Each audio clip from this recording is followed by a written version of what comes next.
Let's get right into it. What does ritual have to do with religion? Why do so many religions, from ancient practices to modern faiths, revolve around specific actions repeated again and again? Is it just tradition? Habit? Or is there something deeper going on, something about rituals that connects us to a sense of the sacred?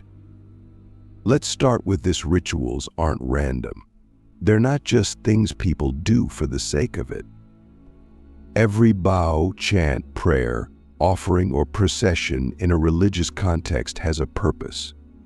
At their core, rituals are about creating a bridge between the ordinary and the extraordinary. They take the abstract, the idea of a god, a spirit, or a higher power, and make it tangible, something you can see, hear, or feel. Think about it. When someone kneels to pray, they're not just changing their posture, they're signaling something. That kneeling says, "This moment is different. I'm acknowledging something greater than myself." Lighting a candle isn't just about creating light. It's about the act itself, a symbol of hope, remembrance, or divine presence. Rituals work because they give physical form to what's otherwise invisible. But rituals aren't just about individuals, they're also about communities. In a religious context, rituals often create shared experiences. Whether it's singing hymns in a church, circling a sacred site during a pilgrimage, or breaking fast together during Ramadan, these acts bring people together. They create a sense of belonging, of being part of something bigger than yourself. And that's powerful, because in those moments, faith isn't just something you believe, it's something you do, alongside others who believe it too.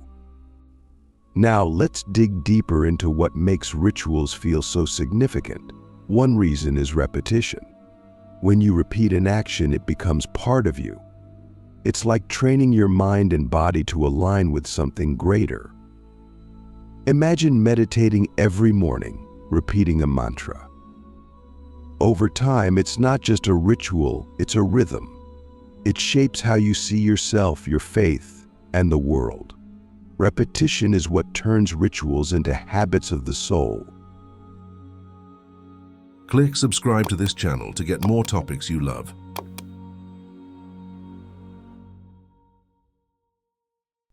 But there's another layer: rituals create meaning. Think about this: life is chaotic. It's full of uncertainty, loss, and moments we can't control. Rituals give us a way to respond. They bring structure to chaos. When someone dies, a funeral isn't just a tradition, it's a ritual to help people process grief, honor the person who's gone, and feel supported by their community.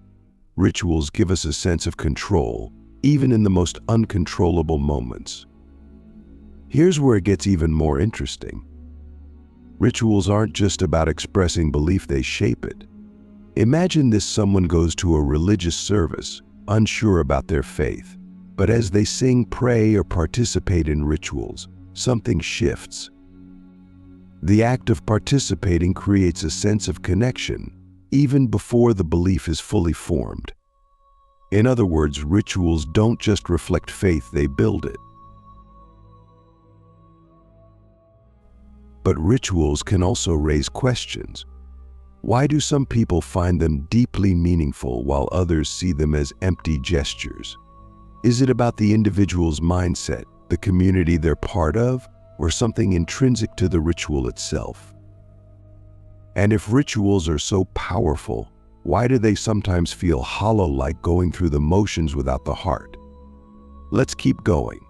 Rituals are often called the heartbeat of religion. They're the actions that keep faith alive, giving it rhythm, structure, and continuity. But what happens when rituals lose their power? When they feel mechanical instead of meaningful? That's where we really start to understand the complexity of rituals and their role in religion. First, let's talk about how rituals shape religious life. At their best, rituals are transformative. They create moments where the ordinary becomes extraordinary. Think about something like baptism in Christianity. On the surface, it's just water, but the ritual transforms it into a powerful symbol of renewal, commitment, and belonging. The person being baptized isn't just getting wet, they're stepping into a new identity, a new relationship with their faith and their community. The same is true for countless other rituals. Fasting during Ramadan isn't just about not eating, it's about discipline, empathy, and a deeper focus on spirituality. Lighting the menorah during Hanukkah isn't just about candles, it's about remembering resilience and miracles. These rituals turn abstract beliefs into lived experiences. They give people a way to connect with their faith not just in their minds, but in their bodies and hearts. But rituals don't just shape individuals, they shape communities. They create a shared language, a sense of unity among people who might otherwise have nothing in common. Imagine a group of strangers kneeling together in a mosque reciting the same prayers, or a choir singing hymns in harmony. These moments remind people that they're part of something bigger, a tradition, a history, a purpose. That's why rituals often feel so sacred. They're not just personal acts, they're communal expressions of faith. Now, let's get into the challenges. What happens when rituals lose their meaning? Maybe it's because they've been repeated so often that they feel automatic, like going through the motions. Or maybe it's because the person participating doesn't fully understand or connect with the ritual's deeper purpose. When that happens, rituals can feel empty or even alienating. For example, imagine someone attending a religious service because it's expected of them, not because they feel connected to the faith. They might stand, kneel, or recite prayers, but the actions don't resonate. Over time, this can create a sense of disconnection not just from the ritual, but from the religion itself. And when enough people feel that way, it can affect the entire community. Rituals that were once vibrant and meaningful start to feel stagnant. But here's the twist: even when rituals feel empty, they still have value. Why? Because they create the opportunity for connection. The act of showing up, of participating, can plant seeds of meaning that grow later. A child attending a religious festival might not understand its full significance, but the experience stays with them. As they grow, they might revisit the ritual with new eyes, finding meaning they didn't see before. This brings us to another key point: rituals evolve. They have to. Every religion has faced moments where its rituals needed to adapt to changing times, cultures, and contexts. Take the shift from animal sacrifices in ancient religions to more symbolic offerings. Or the way some modern faith communities incorporate digital technology into their rituals, like live streaming services or sharing prayers online. These changes show that rituals aren't static, they're living practices that grow with the people who perform them. But evolution comes with risks. Change a ritual too much, and it might lose its connection to its roots. Refuse to change, and it might lose relevance in a changing world. That balance between preserving tradition and adapting to the present is one of the biggest challenges religions face. And it's a challenge that doesn't have easy answers. Let's get real here: rituals are powerful, but they're not magic. They don't work automatically. Their power comes from the meaning people bring to them, the intention behind the actions. Without that, even the most beautiful ritual is just a performance. But when people engage with rituals fully, body, mind, and spirit, they become something much more. They become a way to touch the sacred, to connect with others, and to find meaning in the midst of life's chaos. Let's tackle something big: what happens to rituals in a world where religion isn't at the center of life for many people. Can rituals survive without their religious roots? Or do they lose their purpose when they're separated from faith? The answer isn't as simple as you might think, because rituals have a way of adapting, of finding new life in unexpected places. First, let's look at where rituals are still thriving outside of religion. Think about events like graduations, weddings, or even national holidays. These moments are filled with ritual: wearing special clothing, reciting words that everyone knows, following a specific order of actions. None of this is tied to a higher power, yet it still feels meaningful. Why? Because rituals aren't just about religion, they're about marking transitions, celebrating achievements, and creating shared experiences. Take weddings, for example. Even when the ceremony isn't religious, it's still full of symbolism. The exchange of rings, the vows, the first dance, they're all rituals that say, this moment is special. It's different from everyday life. And that's the core of what rituals do. They elevate the ordinary, turning it into something extraordinary. Now let's zoom out. Beyond personal milestones, rituals are everywhere in our broader culture. Think about the way people gather for sports games, with chants, cheers, and traditions that are as ritualistic as any religious practice. Or the way we light candles at vigils, observe moments of silence, or even cut ribbons at grand openings. These rituals might not have anything to do with faith, but they serve the same purpose. They create connection, meaning, and a sense of occasion. But what about the deeper, more spiritual side of rituals? Can that exist without religion? The answer seems to be yes. Look at the rise of practices like yoga, meditation, or mindfulness. These rituals often borrow from religious traditions, but are practiced in entirely secular ways. Lighting incense before a yoga session or repeating a mantra during meditation might not be tied to a specific faith, but it still creates a sense of peace, focus, and intention. It's a ritual that helps people feel grounded, even in a fast-paced, chaotic world. This raises an important point: rituals don't have to be grand to be meaningful. Even small, personal rituals can carry incredible power. Drinking a cup of tea in silence every morning, writing in a gratitude journal, or taking a deep breath before starting your day. These acts might seem simple, but they're rituals in their own right. They give structure to life and help us connect with something bigger, even if that something is just a sense of inner calm. But here's where it gets complicated. When rituals lose their religious framework, do they risk becoming hollow? Without the belief in something sacred or divine, is a ritual just a habit? That depends on how it's practiced. A ritual without meaning is just repetition.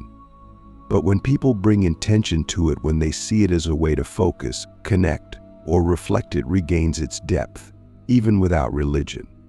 Let's also talk about how modern technology is reshaping rituals.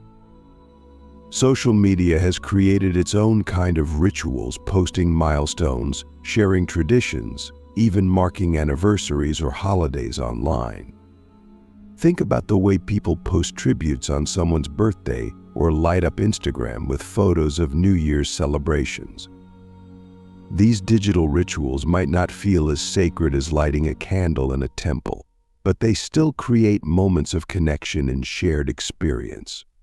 But there's also a downside to this shift. Rituals tied to screens can sometimes feel shallow, like they're more about performance than connection. The challenge is finding ways to use technology to enhance rituals rather than replacing their deeper purpose. After all, the point of a ritual is to create meaning, not just to check a box or follow a trend. So where does this leave us? It shows that rituals are incredibly resilient. They don't need to be tied to religion to matter. What they need is meaning, intention, and participation. They need people who care enough to show up, to engage, and to find significance in the act itself.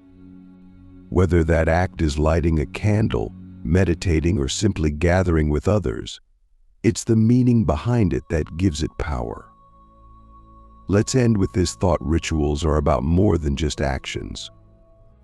They're about the connection between the physical and the emotional, the individual and the collective, the everyday and the extraordinary. And whether they're tied to religion or not, they remind us of something profound: that even in a world that's constantly changing, we have the ability to create meaning, to honor what matters, and to come together in ways that make life feel bigger than ourselves. Rituals, whether rooted in religion or stripped down to their cultural or personal essence, tap into something fundamentally human. They help us feel a sense of belonging and provide a rhythm to our lives, no matter how chaotic or unpredictable the world might be. But what makes them so powerful is their adaptability. They can survive upheavals, transcend boundaries, and evolve alongside humanity's changing values and priorities. Let's take this further. Think about how rituals function in moments of crisis. When disaster strikes, when communities are shaken, when the future feels uncertain, what do people do? They turn to rituals. Sometimes these are traditional, like collective prayers or memorial services. Other times they're spontaneous, like lighting candles at the site of a tragedy or forming human chains in solidarity.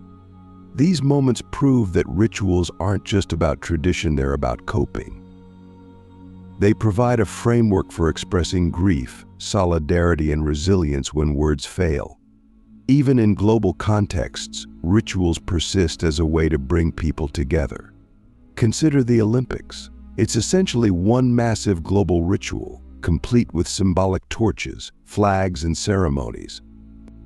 It's not religious, but it feels sacred in its own way. Why? Because it's about more than just sports. It's about unity, competition, and celebrating humanity's shared values. The structure of the event, the repetition, the symbolism, the traditions turns it into a ritual that millions of people connect with, even across vastly different cultures. But here's the question we have to wrestle with: what happens when rituals clash? In a diverse, globalized world, people bring their own traditions and rituals into spaces where others might not share the same values. Weddings, holidays, or even everyday practices like eating and greeting can create friction when they're misunderstood or ignored. This is where rituals take on another role: they become bridges. When shared with respect and curiosity, rituals can foster understanding between cultures and even bring people closer together. At the same time, rituals can sometimes exclude. Religious or cultural rituals often come with rules about who can participate and how. This exclusivity can create a sense of identity and belonging for insiders, but it can also make others feel unwelcome. Think about closed religious ceremonies or traditions that require initiation. These boundaries give rituals their weight, but they also raise a question: how do we balance the sacredness of a ritual with the need for inclusivity in a connected world? Now let's zoom in on personal rituals. These are the rituals we create ourselves, those quiet, private moments that give our days meaning. They might not look like much to anyone else, but they matter deeply to us. Think about someone who starts every morning with a meditation, or someone who always listens to the same song on the anniversary of a loved one's passing. These rituals don't need grand symbolism. Their power comes from consistency, from the way they anchor us in our own lives. But personal rituals, like communal ones, face challenges. In a world that values speed, efficiency, and constant productivity, it's easy to let rituals slip away. Who has time to pause for reflection when there's always another email to answer or another deadline to meet? The truth is, rituals require effort. They demand that we make space for them, that we show up for them. And in doing so, they remind us of what's important: connection, presence, and the act of marking time in a meaningful way. Here's the takeaway: rituals, whether ancient or modern, religious or secular, shared or personal, will always matter because they meet a basic human need. They provide structure in chaos, meaning in the mundane, and connection in isolation. They don't have to be elaborate or tied to specific beliefs, they just have to matter to the people who practice them. So the next time you light a candle, hold someone's hand, or repeat a tradition you've always known, remember this: rituals are about more than just the act itself. They're about grounding us, connecting us, and reminding us of the deeper threads that tie us to each other, to our history, and to whatever it is we hold sacred.